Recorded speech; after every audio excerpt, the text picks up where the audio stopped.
अगर आप भी चाहते हैं कि आरसीएम म्यूजिक के वीडियो सबसे पहले आप तक पहुंचे, तो लाल बटन को दबा के चैनल को सब्सक्राइब जरूर करें और साथ में बेल आइकन को दबाना ना भूलें।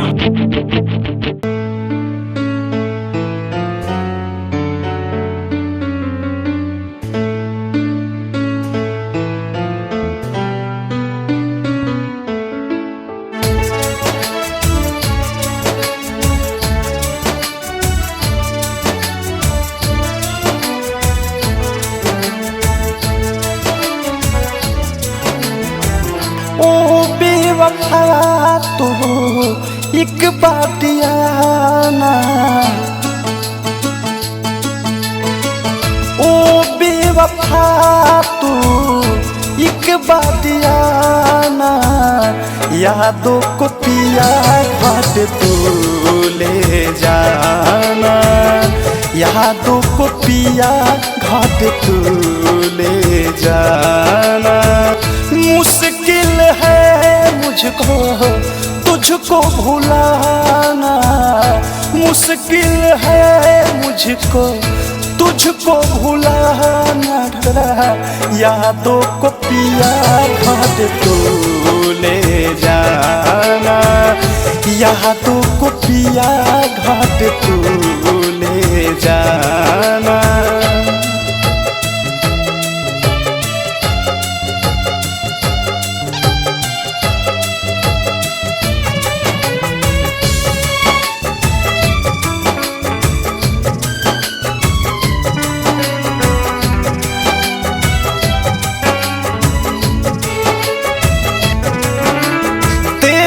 बिना जीने को मुझको कोई नहीं था सपना, साथ जीने का सातों जन्म तक वादा था ये अपना।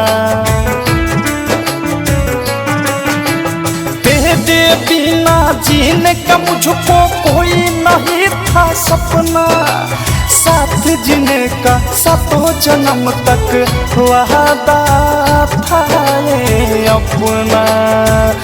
तेरे लिए तो जीता था मैं, तेरे लिए तो जीता था मैं, मंजिल मेरी थी तुझे को ही पाना, यादों को पिया घाट तू ले जाना।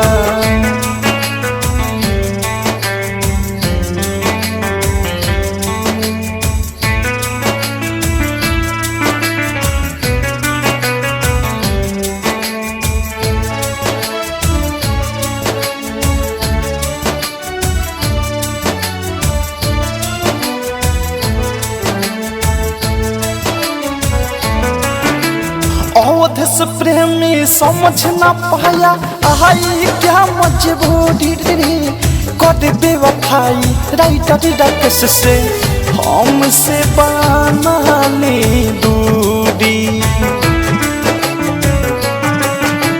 अवधेश प्रेमी समझ ना पाया, आई क्या मजबूरी कर बेवफाई, राइटर राकेश से हमसे बना दूरी।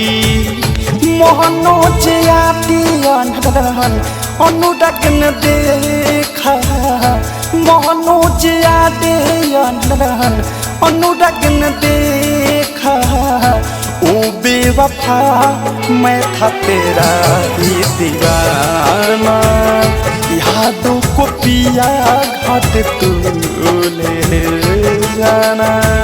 मुश्किल है मुझको तुझको भुलाना, मुश्किल है मुझको तुझको भुलाना, यादों को पिया घाट तू ले जाना, यादों को पिया घाट तू ले जाना। डाउनलोड कीजिए RCM music official app play store से। आरसीएम म्यूजिक के सारे ऑडियो वीडियो डाउनलोड करने के लिए